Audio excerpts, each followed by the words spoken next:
Ya, ¿Se logra perfecto. ver, doctor? Sí, sí lo logro ver. No sé si me logran escuchar todos. Bien, Sí, doctor, sí se le escucha. bien, perfecto. Hoy día vamos a hablar temas, otro tema bastante importante. Sabemos que hemos hablado de la parte de bacteriología general y de frente hemos empezado con bacteriología especial por ese tema que han reducido. Pero bueno, nos estamos tratando de adaptar y dentro de cada tema vamos a abarcar un poquito de la parte general, ¿no? Sin embargo, hoy día nos toca hablar sobre dos bacterias bastante importantes, ¿no? El Campylobacter y el Helicobacter pylori. La bacteria es bastante importante porque en una de estas se tiene que ver con los episodios diarreicos que se tiene y de cómo llegar al diagnóstico para poder nosotros enfrentar este tipo de patologías que pueden presentarse, que usualmente es en niños, usualmente también no se da tratamiento antibiótico, como un episodio de diarrea se da simplemente hidratación para mejorar, pero hay casos un poco más que es donde se tiene que actuar más agresivo y tenemos que actuar con ciertos medicamentos, ¿no? Eso es lo que vamos a indicar ahora en esta clase. Y el otro es el Helicobacter pylori, ¿no? Que está asociado al cáncer gástrico, a que produce úlceras gástricas y que su tratamiento en sí es bastante complicado, ¿no? Porque es una parte de una mezcla de antibióticos que a veces no son muy bien tolerados, ¿no? Y en algunos casos, por más que se da por varias semanas este tratamiento, persiste, ¿no? Y actualmente hay algunas alternativas para esto. Entonces, eso vamos a ver, vamos a tratar en estas clases, así que empecemos pues a hablar sobre el siguiente, por favor, sobre el Campylobacter. ¿Sí? Si hablamos nosotros de la infección por Campylobacter, la siguiente, por favor.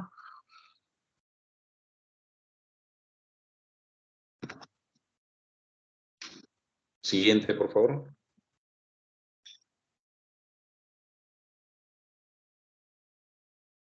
No sé si me logran escuchar. Pasar la siguiente diapositiva, por favor. Sí, doctor, a ver, voy a compartirlo de nuevo. Ya. ¿Me confirma, doctor, si se ve? Sí lo veo. Ahí. Siguiente, por favor. Creo que le enviaba el PDF, tiene que arrastrarlo más, creo.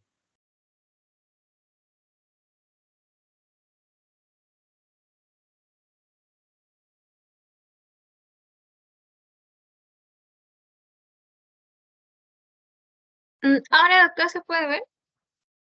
Porque yo lo cambié. Sí, solamente veo la misma. Donde dice Ahora sí, campylobacteriosis. sí, ahora Sí. sí, bien. Entonces, la enfermedad infecciosa causada por las especies de Campylobacter la denominamos entonces campylobacteriosis, ¿no? Usualmente, ¿no? Y tiene unos síntomas que se desarrollan entre 2 a 5 días después de la exposición a este germen, a esta bacteria, a este microorganismo, ¿no? ¿Cuáles son? Las diarreas, que tienen sus características, ¿no? Que son sanguinolentas, además producen náuseas, vómitos, dolor abdominal de tipo cólico, fiebre, infección. Cuando hay infección diseminada por la sangre, es más, puede hacerse esta infección diseminada en pacientes inmunosuprimidos, ¿no? Que por alguna causa están en esta condición, ¿no? ¿Cuáles son estas? Aquellos que tienen HIV, aquellos que están teniendo tratamiento con quimioterapia, pacientes oncológicos, pacientes que están tomando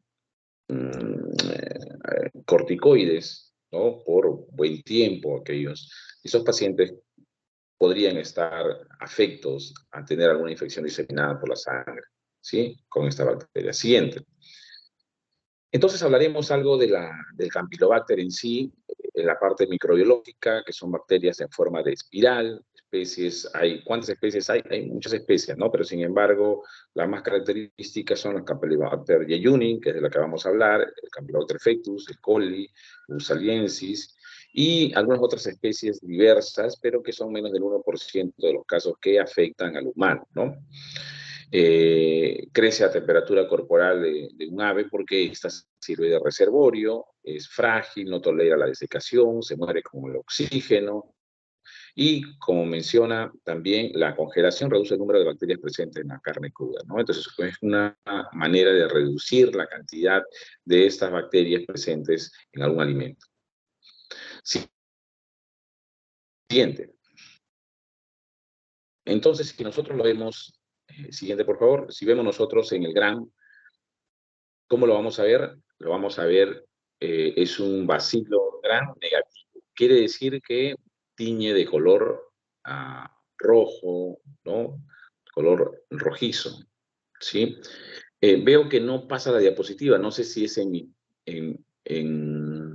mi dispositivo o ustedes están viendo la siguiente diapositiva. Sí pasa, doctor. Ven ahí está, Campylobacter jejuni, ¿no?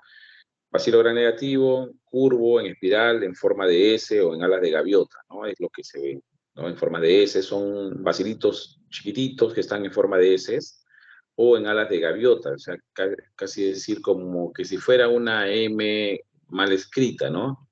Como en alas de gaviota. Esa es la forma como lo vamos a ver en el gram. Bacilos gram negativos. Ahí están las medidas, 0,2 a 0,5 micrómetros de ancho, con 1,5 a 5 micrómetros de largo.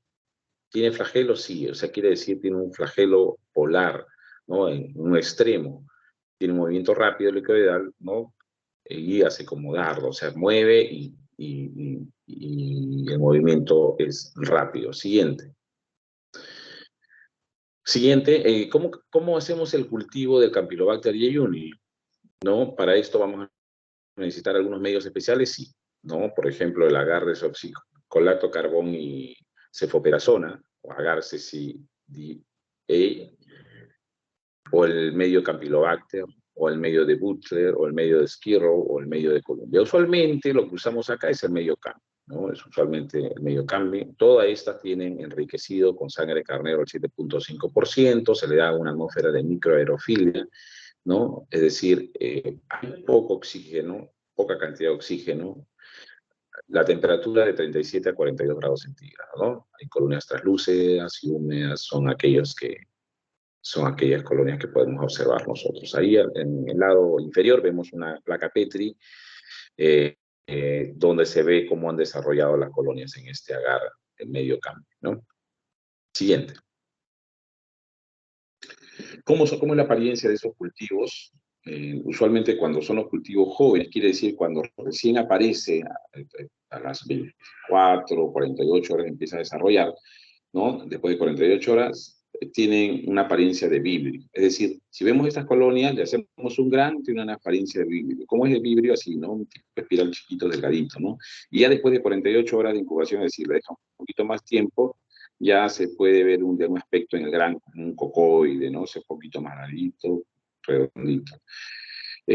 Poca cantidad de oxígeno habíamos mencionado, microaerofilia, un 5 a 10% nada más de oxígeno, y se aumenta más el dióxido de carbono en 3 al 10%. Crecen lentamente, es un microorganismo que crece de forma lenta. ¿Cuántos días? 72, ¿no? 72, de 3 a 4 días, ¿no? De 3 a 4 días, o 96, ¿no? De 96, para el primer aislamiento de muestras de heces y aún más tiempo de muestras de sangre. Aquí hay que mencionarle que para poder diferenciarle en estas muestras en medio de cultivo de Campylobacter, se tiene que agotar bastante para poder discriminar este tipo de microorganismos en la placa siguiente. Bien, entonces nosotros vamos a ver que los cultivos son pequeñitos, pero a medida, tipo vibrio, pero a medida que pasan los días, ya se van viendo medio cocoides, ¿no? Pero ya tenemos la sospecha de que es un Campylobacter. Mira, ha crecido en un medio Campylobacter enriquecido, que también es un medio selectivo, pero veo las colonias Si de repente vi que en las primeras 24 horas o 48 horas son medio vibrio, pero después nuevamente le hago el gran al tercer o cuarto día y ya son medio cocoides alargados, entonces parece que es un Campylobacter, ¿no? Pero ¿cómo identifico si tenemos varias especies de estas? Entonces tengo que hacer la identificación del Campylobacter jejuni, que es el que afecta al humano, ¿no? Entonces, ¿cómo lo ven? No se visualiza fácilmente con la adición de gran habitual, ya lo hemos visto. ¿Por qué? Porque son delgaditos, son pequeños, ¿no? Lo vemos en gran como vacilos gran negativos, espiralados, o en alas de gaviota, como han mencionado, como unas heces, ¿no? Entonces se usa, aparte del gran habitual, se puede usar el carbolfucina como un contraste al gran y lo vamos a poder ver un poco mejor. Son oxidasa y catalasa positivas, ¿no? También hay hidrólisis de curato, reduce nitratos a nitritos y no crece en cloruro de sodio al 3.5%, ¿no? Entonces, esos puntos son importantes para hacer la identificación. ¿Recuerdan cuando hacían la identificación de los enteropatógenos, lo que vimos en la práctica, y usted lo tienen en su guía, que cada reacción con algún carbohidrato me va marcando positivo, negativo, si hace o no, si es variable o no, y de acuerdo a eso yo puedo decir qué tipo de especie es tal o cual bacteria. No es igual acá. Para el Campylobacter jejuni se hace estas pruebas. Son oxidasa y catalasa positiva. Hace hidrólisis del hipurato, reduce nitratos nitritos, no crece en cloruro de sodio, 3.5%. O sea, por ejemplo, si viene una pregunta, paciente con diarrea del niño, con diarrea, deposiciones líquidas, vómitos, dolor abdominal, se le hace una coloración de Gram, crecen colonias y se hace una coloración de Gram, se ve colonias tipo espirales o en alas de gaviota. A las colonias la identificación tiene oxidasa y catalasa positiva, hidrólisis de pururato, pero no crece en cloruro de sodio al 3.5%. ¿Estamos pensando en qué? En un Campylobacter jejuni. ¿Sí? Campylobacter jejuni. Siguiente, por favor. En esta siguiente diapositiva vamos a ver más o menos cómo es el esquema de trabajo, cómo se trabajamos con las muestras de heces acá, ¿no? La muestra de heces viene y se siembra en caldo de Bolton o agar Campylobacter, ¿no? En el caldo de Bolton se deja 4 horas a 37 grados centígrados y después de 24 horas a 42 grados centígrados. ¿Por qué? Porque acá solamente te vamos a seleccionar, hemos visto que el Campylobacter tolera esas temperaturas, ¿no? Entonces, y el resto no tolera. Entonces, las primeras 4 horas, aunque desarrollen tipo de bacteria. Después, solamente lo pongo a 42 grados. Todos los demás gérmenes que han desarrollado se inhiben de crecer. Ya no toleran esas temperaturas, pero el Campylobacter sí tolera, ¿no?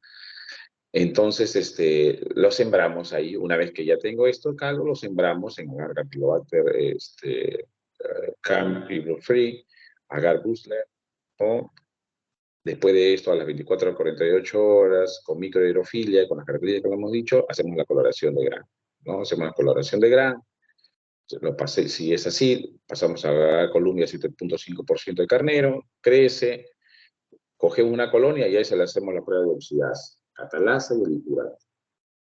Si sale oxidasa positiva, catalasa positiva y hipurato positivo, estamos pensando que es un Campylobacter jejuni. Siguiente. Cuando nosotros hablamos de cómo es el proceso de colonización, de la infección del Campylobacter, vemos que este Campylobacter sabemos que tiene un flagelo polar, mencionábamos, ¿no? Con plena longitud y rápidamente se puede movilizar, ¿no? Otros factores de la colonización son los filamentos flagelares, para que puedan colonizar, tales como el FLAG A y el FLAG B, ¿no? Y que actúa como un factor quimiotáctico, es decir, para que ésta se adhiera y pueda colonizar la L-glucosa, ¿no? Siguiente. Siguiente. Y nosotros queremos hablar sobre la patogenicidad de esta bacteria, ¿no? El Campylobacter jejuni, en cuanto a su patogenicidad y la virulencia, vemos dos tipos de enfermedad. Una enterotoxigénica, es decir, la toxina parecida a la enterotoxina del cólera, y la otra es la colitis inflamatoria, ¿no? con este tipo de toxina, toxina citoletal de distensión, hepatotoxina o la chirotoxina. ¿Sí? Ese es para el Campylobacter. Siguiente.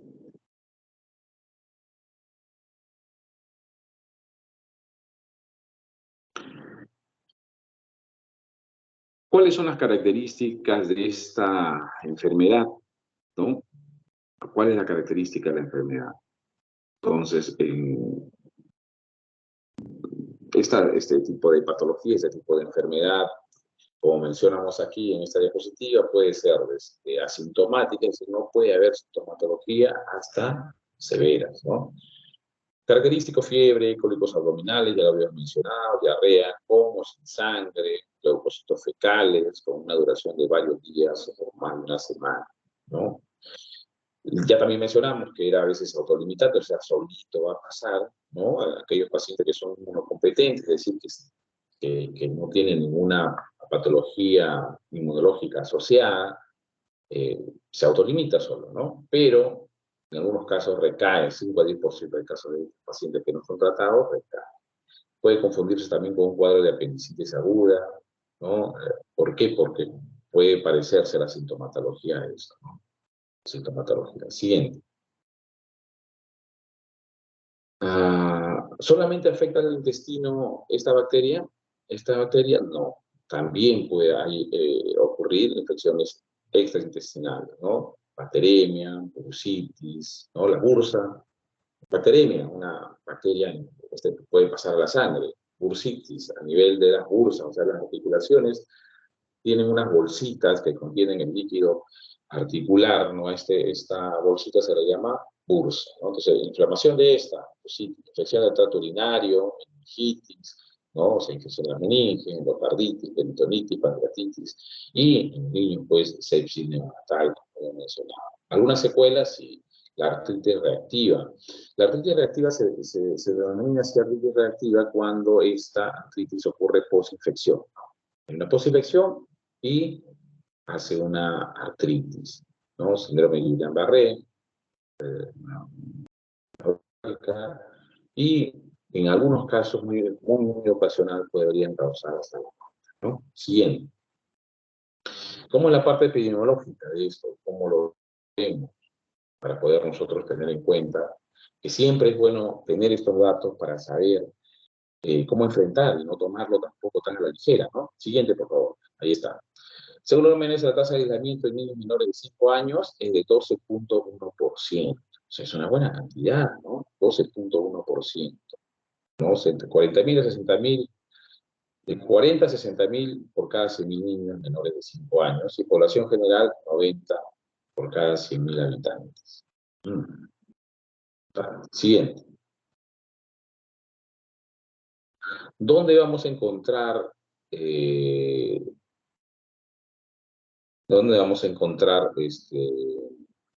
estas infecciones? O sea, las fuentes de campylobacteriosis humana, ¿no? En Campylobacter es hiperendémica en países en desarrollo, o sea, como nosotros, ¿no? Como nosotros es hiperendémica, nos pueden tener. La mayor fuente de infección humana son las contaminaciones ambientales y de los alimentos, ¿no? O sea, podemos contaminar. Se sugería que la transmisión persona a persona es el resultado de una prolongada excreción de la bacteria en fase convaleciente y de una densidad elevada de población.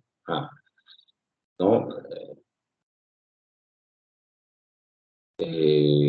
Las heces, o sea, usualmente sabemos que producen diarrea, ¿no? Entonces, la buena eliminación de estas excretas es importante, ¿no?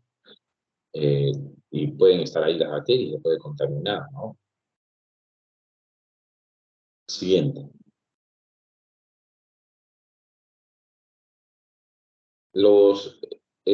Hay reservorios que excretan dichas bacterias, causa la contaminación del ambiente, ¿no? O sea, ¿por qué? Porque se contaminan, aves silvestres, aves de corral, animales domésticos, mascotas, todos estos pueden estar expensas y nos podemos contagiar al manipular esto, al comer, a estar en contacto con estos animales o el medio ambiente, ¿sí? Y no tener los adecuados el adecuado aseo de manos, sería alimentos. Siguiente.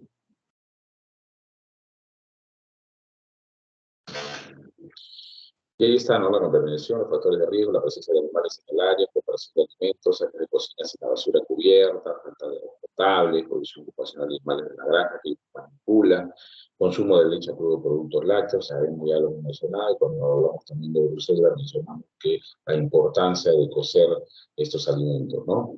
De la cocción. Prácticas poco higiénicas en la preparación de alimentos, ¿no? No se lavan las manos, pueden contaminar los alimentos y transmitirlo. Siguiente. Habíamos mencionado el tratamiento, importante tratamiento para nosotros como médicos, es importante ya ir teniendo el conocimiento de qué tratamiento vamos con esta bacteria, ¿no? Más adelante llevarán, no sé, este ciclo de farmacología y se va a ir ya, va a ser casi una rutina para ustedes ir mirando siempre el tratamiento. Es importante el tratamiento, ¿no? Usualmente no se administra tanto aliento, hemos mencionado, sino solamente se reemplaza líquido, o sea, la deshidratación, corregimos, ¿no? Pero sin embargo, es importante saber que es característicamente sensible al ácido analítico y ha adquirido alguna resistencia a ciertos antibióticos, ¿no? Pero los antibióticos, ¿cuáles son? Usualmente de elección, las eritromicina, las cefalosporinas, las ampicilinas, ciprofloxacina y cloramfenicol como tratamiento de elección. Algunos de estos ya han hecho resistencia. Siguiente. Como lo habíamos mencionado, ¿no? Usualmente remite solo, solamente es hidratar y va bien. Perfecto. Pero entonces, ¿en qué casos sí le puedo dar tratamiento? ¿Qué casos? Ahí está. Ahí lo tienen. Fiebre alta, diarrea sanguinolenta, hace más de 8 disposiciones por día, los síntomas van empeorando, no hay muestra de mejoría, persisten los síntomas por más de una semana, en casos de embarazo o infección por HIV o otros pacientes que estén comprometidos, ahí tenemos que... ¿Qué tratamiento? Habíamos mencionado, ¿no? El tratamiento. ¿Sí? Bien. Si tienen alguna pregunta ahí, lo pueden hacer.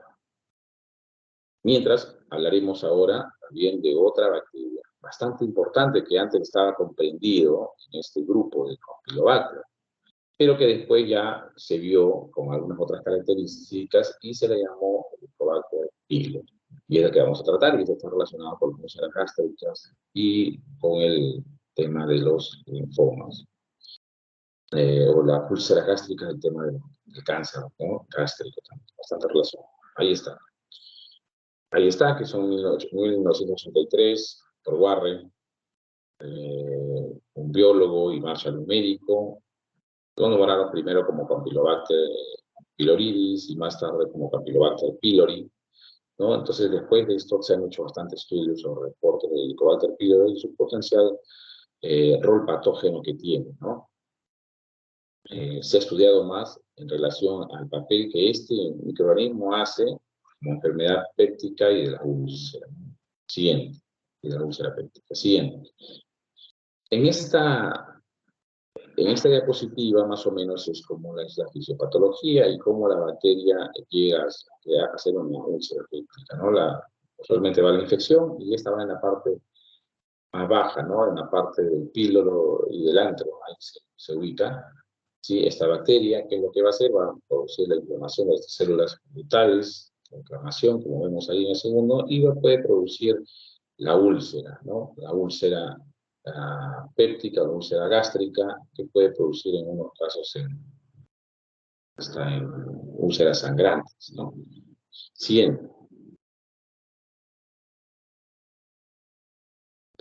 Siguiente, bueno, aquí vamos a hablar sobre el tipo de bacteria que tenemos, ¿no? Las bacterias, es una bacteria ubicua, quiere decir que lo encontramos en varios lugares en la Tierra, en el ambiente lo podemos encontrar. Una bacteria ubicua, es móvil, gran negativo, en forma de espiral, ¿no? Posee la endotoxina, los lipopoliosacáridos, básicamente, y produce la urea.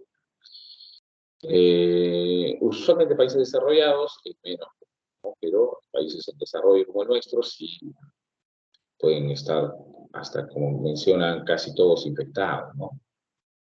¿Cómo se contrae? La infección es contraída en la infancia, frecuentemente de madre a hijos, y las bacterias pueden permanecer en el estómago por el resto de la vida del individuo. ¿Cómo? ¿Cómo lo contagiamos? Si menciona, ¿no?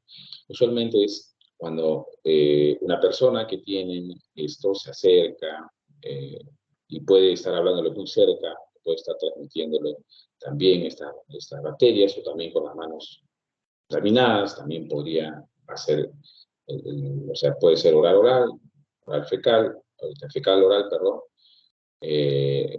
para producir estas infecciones. Ahora lo vamos a ver. Siguiente, por favor. Mencionamos ahí en la segunda diapositiva, con respecto a este tema, en cuanto a la infección por Helicobacter pylori, ¿no? Es una infección crónica, habíamos mencionado, es iniciada en la parte baja del estómago, en la parte del antro, cerca píloro. Por primera vez se reportó la presencia de Helicobacter pylori, está siempre asociada con una inflamación de la mucosa gástrica, ¿no? En la que se observa un infiltrado de las células inflamatorias. Estas se inflaman. Siguiente. ¿No? Este microorganismo, el Helicobacter pylori, puede producir y liberar diversos factores bioactivos que afectan. ¿Qué van a afectar? Las células parietales del estómago, ¿no? Afectan a ellas. Ahora, ¿quiénes producen ácido clorhídrico? Las células parietales. Imagínense si se ven afectados a esto, ¿no? Las células parecidas a la enterocomorfines, las células G que producen gastrina, o las células D que producen somatostatina, ¿no? Entonces, este Helicobacter pylori se menciona que inhibe las células D que producen la somatostatina y estimula a las células G que producen la gastrina. Siguiente. Entonces, ¿cómo es la fisiopatología de este microorganismo? La ruta más común de la infección es oral-oral, ¿no? O sea, el contenido estomacal está emitido boca a boca, ¿no? Boca a boca. A veces cuando se le da, por eso decía de la madre al hijo, a veces cuando se acerca mucho, o se le da besos en la boca, o fecal oral también, ¿no? Se hacen bien las manos, en contacto con restos a la boca, ¿no? Relaciones parejas parece jugar un papel primario en la transmisión, ¿no? Como lo mencionaba. El hospedero susceptible causa gastritis crónica activa que llega, como mencionamos, a una úlcera gástrica duodenal, cáncer gástrico o a los linfomas de tejido linfoide asociado a mucosa, ¿no? Es el mal.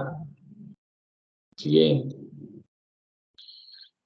¿Cómo va la gastritis crónica activa con este tipo de microorganismo? Gran infiltrado del epitelio gástrico, ¿no? Sabemos que tiene sus capas, ya lo han visto usted en histología, ¿no? Gran infiltrado del epitelio gástrico y la lámina propia subyacente por neutrófilos, linfocitos T, linfocitos B, macrófagos y mastocitos, ¿no? ¿Esto por qué? Porque existe una inflamación, ¿no? Entonces vienen a salir, pues, esos elementos, ¿no? Los neutrófilos, linfocitos T, macrófagos, mastocitos. Pero como nosotros habíamos visto también que estos mastocitos pueden ser los efectores importantes de la patogenia de la gastritis, porque estos también pueden producir eh, eh, o llamar a una reacción mucho más aguda, ¿no? El Helicobacter pylori no parece invadir la mucosa y pareciera que el moco, más bien, ¿no? El moco que hay en esta parte gástrica crea como un nicho en el que las bacterias protegidas por las secreciones gástricas. O sea, este moco pareciera que protegiera a estas bacterias que se ponen que están en esta área, protegen a la bacteria, por lo tanto es bastante difícil que el ácido gástrico lo pueda eliminar, ¿no? El jugo gástrico. Siguiente. Los factores de virulencia que siempre tenemos que tener en cuenta, cuáles son los antígenos de superficie del Helicobacter pylori, que son la citotoxina, la toxina vacuolizante, o citotoxina VAC-A, ¿no?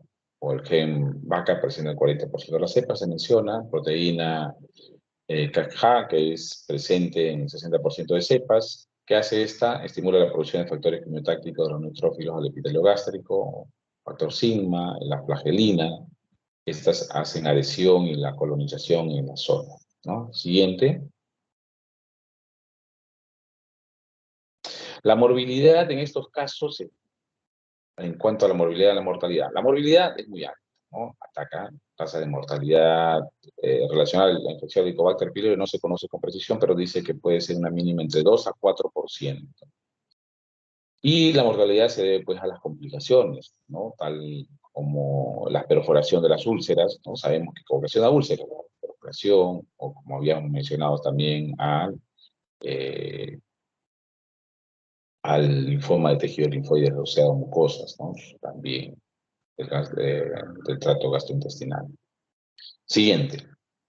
Está relacionada con alguna edad, algún género, Sabemos que la otra usualmente son en niños, ¿no? El Campylobacter usualmente en niños, pero el Helicobacter está relacionado. No, este tipo de infección puede ser adquirida en cualquier edad, ¿no? La mayoría es adquirida en la infancia, como ya hemos mencionado. No hay predilección por en la cual se mencione que está dirigida a tal o cual género, pero sin embargo se ve que las niñas tienen mayor incidencia de reinfección que los adultos son, del 5 al 8%. Siguiente. Ya, pero ¿cómo lo detecto? Entonces, ¿cómo puedo pensar yo que estoy frente a un helicobacter? Por los cuadros clínicos, la sintomatología, nos puede ayudar bastante. Entonces, la parte clínica es importantísima, ¿no? 30-35% de los pacientes no tienen síntomas. Mira, entonces me queda casi un 70% que sí va a presentar síntomas. Pero ¿cuáles son esos síntomas? Son inespecíficos, como náusea, vómitos, dolor, acidez, diarrea. Estos síntomas los hemos visto en otros lados también. Sí, en otras patologías también. Mira, en el Campylobacter nomás que vimos anteriormente, vimos que estos síntomas también se presentan. Náuseas, hay vómitos, hay dolor, ¿no? Diarrea. ¿Cómo lo diferencio? Dispepsia y dolor en el epigastrio. Usualmente tienen hambres en las mañanas, ¿no? Halitosis, ¿no? O sea, mal aliento. No hay relación entre los síntomas de la gastritis asociada al Helicobacter pylori y los causados por la dispepsia de otras clases, se mencionaba. No hay una relación. Usualmente no se reporta mucho dolor abdominal, hay dolor, pero no se reporta mucho dolor, no es tan recurrente, pero se ha reportado dolor semanal en niños infectados. En el niño que tienen, semanalmente le da este dolor. Vamos. Siguiente. ¿Cómo la fisiopatología o la patogenia en estos? ¿Cómo hace? Primero, ingresa a esta zona, que habíamos visto en una zona del antro, y hace atrofia y cambios metaplásicos en el estómago. La adhesión bacteriana, que se realiza, dice, por la fosforilación de tirosina y específicas células gástricas, básicamente.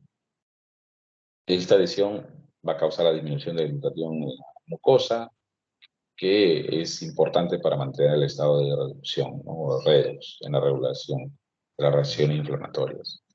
Siguiente. Habíamos visto que la virulencia o la toxicidad está radicalizada en los lipopolisacáridos y Helicobacter pylori, ¿no? Entonces, esta induce a la producción de autoanticuerpos que empeoran la atrofia, ¿no? O sea, autoanticuerpos que empeoran la atrofia de la mucosa, porque van a atacar a la mucosa y la van a atrofiar. Y por lo tanto va a existir aumento de anticuerpos contra las células parietales. Y hay muchos reportes pues, que se han mencionado que asocian la infección por el Helicobacter pylori y le habíamos mencionado, ¿no? Al linfoma de tejido linfoide, ¿no? Asociados a mucosas. Siguiente. Siguiente es un gráfico donde lo habíamos visto, ahí está en la primera parte, donde ingresa el Helicobacter, ahí está, se adhiere al tejido epitelial gástrico, hay una mayor adherencia, hay un daño de la mucosa, hay una inflamación, ¿no? Y pueden inclusive hasta morir las células de la mucosa, ¿no? Siguiente. De ahí es igual, ¿no? Como el Helicobacter pylori puede afectar a estas células gástricas, ¿no? Las células gástricas que están en forma extracelular puede ingresar, ¿no? Puede ingresar dentro de las células. Siguiente. La siguiente, bueno, y tenemos más o menos entonces la sospecha, tenemos la epidemiología, pacientes, como hemos mencionado, dónde lo pueden presentar, características, higiene, tiene los dolores abdominales, tiene diarreas, como hemos mencionado, características clínicas, pero yo quiero hacer el diagnóstico más certero. ¿Qué se utiliza para esto? Se utiliza la detección del antígeno fecal del Helicobacter pylori, ¿no? Usualmente también esto lo utilizamos, si bien para diagnóstico, también lo podemos utilizar para después del tratamiento. Se le da el tratamiento y le mide el antígeno fecal del Helicobacter pylori para ver si es que se ha erradicado o no esta bacteria. La prueba de aliento, ¿no? Que se hace con una urea marcada. Entonces aquí hay una detección de productos de degradación de la urea. Los pacientes toman una bebida de urea marcada con un radioisótopo, ¿no? Después de un tiempo ya se mide la concentración de carbono marcado con este aliento, ¿no? Concentraciones altas quiere decir que hay la ureasa y sabemos que el Helicobacter es activo para estas enzimas, ¿no? Puede haber falsos negativos, sí, porque otras bacterias también, o algunos antibióticos o bloqueadores de H2 o inhibidores de la bomba de protones, ¿no? Los bloqueadores de hidrógeno o inhibidores de la bomba de protones me pueden dar falsos negativos, ¿no? Siendo positivos, ¿no? Me pueden dar como negativos, ¿sí? Y también la detección de anticuerpos para esto, ¿sí? Siguiente. Y a lo que nos importa a nosotros, ¿cómo hacemos el diagnóstico microbiológico? ¿Qué hacemos? Cultivo de biopsias gástricas, ¿sí? ¿Es fácil hacer este cultivo de Helicobacter? No, es bastante tedioso, es difícil, ¿no? ¿Por qué? Porque el mismo microorganismo es de difícil desarrollo, es un organismo fastidioso, porque no crece tan fácilmente, ¿no? Utilicemos algún medio especial, sí, el fierro, haga sangre complementado, atmósfera de microbiología, incubación por 7 días, ahí está.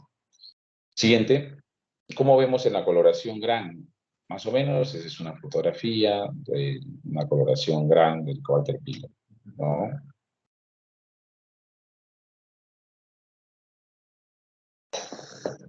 Esto se obtuvo después de se ha obtenido aislado de una biopsia gástrica, ¿no? Siguiente. Esa es una coloración argéntica, ¿no? Una coloración de plata, coloración argéntica, donde podemos ver ahí el Helicobacter más teñido, ¿no? Vemos ahí que están las células. Pero es desentejido. Siguiente.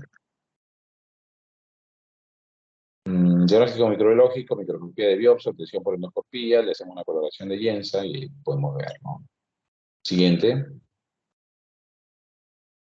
Bueno, estos son fotografías electrónicas para poder ver cómo están invadiendo las células gástricas. Siguiente.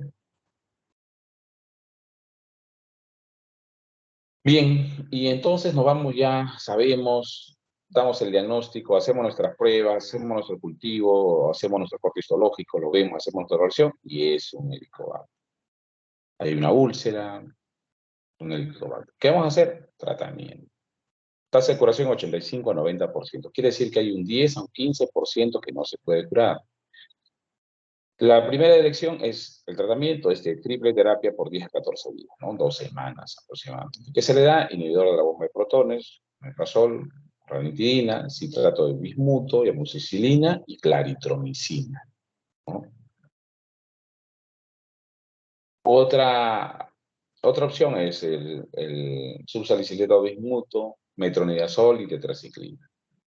Otro, el lansoprazol, la amoxicilina y la claritromicina. Hay resistencia, sí, actualmente se ve que hay resistencia a los macrólidos. ¿Cuáles son los macrólidos? La citro, la claritromicina, ¿no? Y claritromicina en niños ocasiona efectos adversos, ¿no? Como náuseas o sabor metálico, que no es bien tolerado. Imagínense por 14 días. Siguiente. Y en estos pacientes le dan tratamiento, como hemos mencionado ahí, algunos mejoran rápidamente, otros no mejoran, ¿no? No mejoran. En esto se da un tratamiento rescate, es decir, se da un tratamiento para mejorar esto, ¿no? Y hay diferentes tratamientos, ¿no?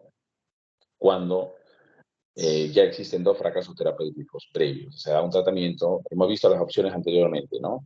Vimos ahí que podía ser inhibidor de protones, correligina, más amoxicilina y claritromicina. O ya no funciona, le cambio. Le doy subsalicilato de bismuto con metronidazol y tetraciclina, no me funciona. Entonces ahí ya tengo que ir al tratamiento de rescate, ¿no? Entonces se ha visto que las cepas resistentes a estos tratamientos han mostrado susceptibilidad a la levofloxacina. ¿Sí? Entonces darle la levofloxacina como tratamiento de rescate, pero anteriormente hemos visto otras opciones para el tratamiento, ¿no? Las opciones inmediatas para eso. ¿Sí? Siguiente. Bien. Bien, entonces estas dos bacterias en verdad son bastante importantes que tenemos que tener en cuenta, ¿no? El Campylobacter, sobre todo en las diarreas en niños, ¿no? Hay varias metodologías para poder hacer el diagnóstico rápido, paciente que viene con diarrea, niño, que a veces para gateando, ¿no? Ya está gateando, edad de gateo, o paran jugando, se llevan a la boca sin lavarse, llevan los alimentos sin lavarse las manos, entonces pueden tener Campylobacter. Le hacemos una coloración de gran interrumpida, ¿sí? Coloración de gran, es decir, no damos todos los pases del gran, todos saben ustedes cuáles son los pases del gran, ¿no? Un minuto con determinado colorante, no le damos el contraste, ¿sí? Y podemos verlo. ¿Y qué vamos a ver ahí? Las estructuras, ¿no? Como en forma de alas de gaviota, ¿no? En forma de S, ¿no? S, en forma de la S. Y podemos nosotros ver, poder dar el diagnóstico, ¿no? Es el gran interrumpido para Campylobacter. Hay pruebas también rápidas para detectar esto. Y lo que nos da el diagnóstico certero es el cultivo. Pero que es bastante, a veces un poquito difícil, ¿no?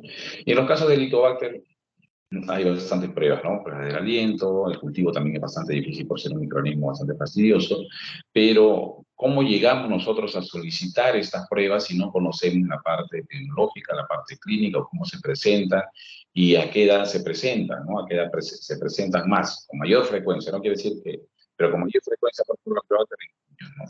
El Helicobacter a toda edad menciona, ¿no? Pero con ciertas características sintomatológicas. Bien. Si tuviera alguna pregunta, es el momento de hacerlo. Si no, bueno, estamos viendo en la siguiente clase. Doctor, una consulta con respecto al Campylobacter. ¿Se puede encontrar Campylobacter en las heces de las palomas? Porque a veces en las heces de las palomas, vía inhalatoria, te contagias con hongos, por ejemplo, ¿no? Te da una infección pulmonar por hongos. Y de la misma manera te podrías contagiar con Campylobacter.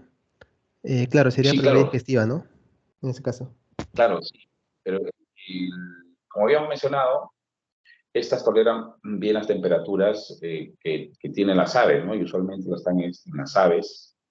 Pueden mantenerse ahí, después lo eliminan en sus heces y poder contagiarse ahí. Esa es la manera de contagio, ¿no? El Campylobacter. Así es.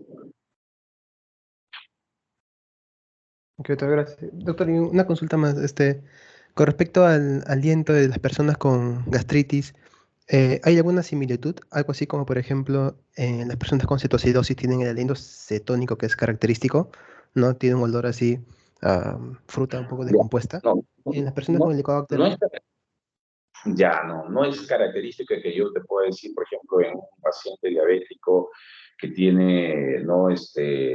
Con cetoacidosis y su aliento es manzana o algo así que se pueda ver característico.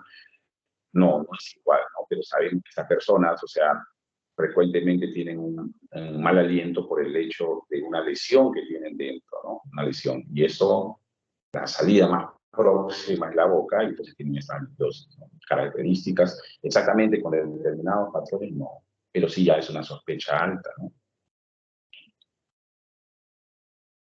Sí, doctor, gracias. Bien.